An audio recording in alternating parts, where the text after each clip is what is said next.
نعمل مع بعض البط الروستو. بص شكلها جميل جدا وتحفه جدا. مندي او بالرز البسمتي في الكيس الحراري. يلا نشوف تعمل ازاي. كانت معاك صفاء مجاهد. لو اول ما تشوف القناه بتاعتي ادعميني بسبسكرايب يوصلك مني كل جديد. السلام عليكم احلى متابعين، يا رب تكونوا كلكم بخير. عملنا قبل كده البط الروستو بالفريك وبالخضار. النهارده هنعمله بطريقه سهله جدا في الكيس الحراري، وطبعا ده اختياري زي ما انت حابه. حطي مع البطايه زي ما انت حابه. معانا التوابل بتاعتنا ايه؟ البهارات المندي او الكبسه، الكركم، الملح اساسي، البابريكا، النطره من الكزبره الناشفه، بصل بودر، توم بودر زي ما حابه، الفلفل الاسود اساسي. بالنسبه للخضار بتاعي اللي انا هتبل بيه البطايه، فلفل الوان، بصل كده زي ما انت شايفه كده متقطع. كل ده هحطه طبعا في الكبه دلوقتي. زبده، معايا الصلصه، زبده او زيت اختياري، او المتحرك، عصير ليمون مع خل. نعمل ايه في الكبه بقى كده وهنضربهم زي ما انت شايفه كده. انا هحط زبده عليها بدل الزيت، فمش هحط الزيت معاها، وهضرب الخليط كله وبعدين نرجع نشوف هيبقى عامل ازاي. ضربت المكونات كلها اللي احنا قلنا عليها. نحط جزء كده، نص من الزبده. تمام. طبعا بقلبها طبعا كده كويس عشان تخلي المكونات بتاعتي.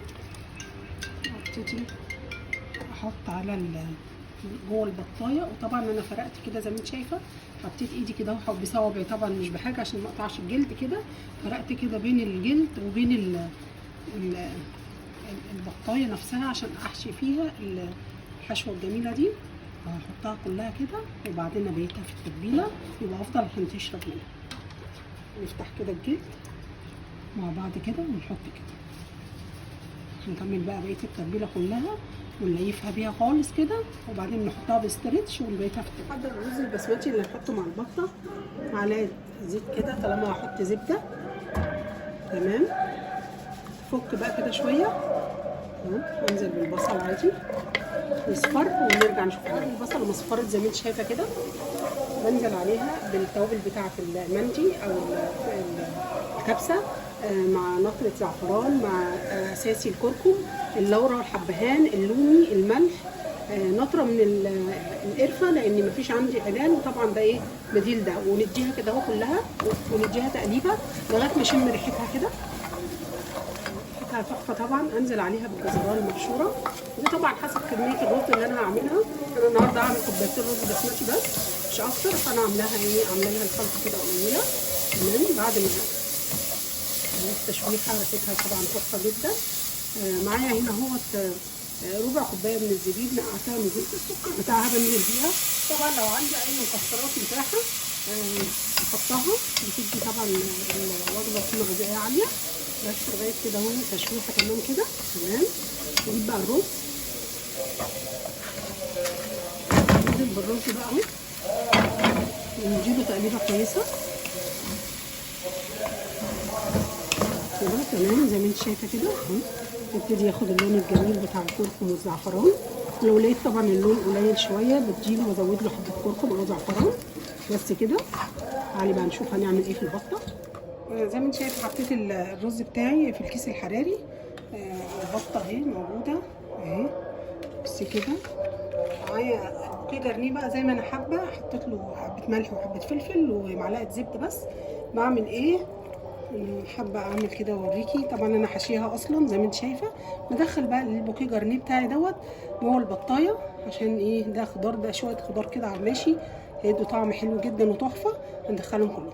حطيتها في الكيس زي ما انت شايفه اهو. ببتدي احط الميه. طبعا الرز البسمتي كل كوبايه بتاخد كوبايتين ميه غير الرز البلدي. بحاول بقى ايه احطها من الجنب كده عشان ما تنزلش التوابل. طبعا الميه سخنه من الكاتل. تمام اهي زي ما انت شايفه كده اهي. جربها اهي. تمام اهي. هنربطه بقى. اهم حاجه في موضوع الكيس الحراري ده بعد ما اربطه كده بديله تخريمه كده اهو من فوق.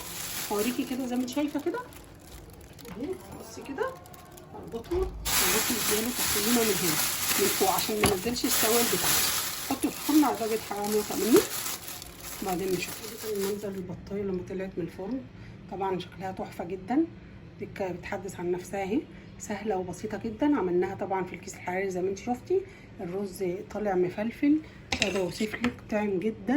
بصي عامل ازاي، مفلفل جدا وجميل قوي. بصي تحفه جدا وطري جدا، تعجبك قوي. كانت معاكي صفاء من صفحه طبق طبانه. لو اول مره تشوفي القناه بتاعتي ادعميني بسبسكرايب، فعلي معايا القناه عشان توصل لك مني كل جديد. شكرا جدا لمتابعتك.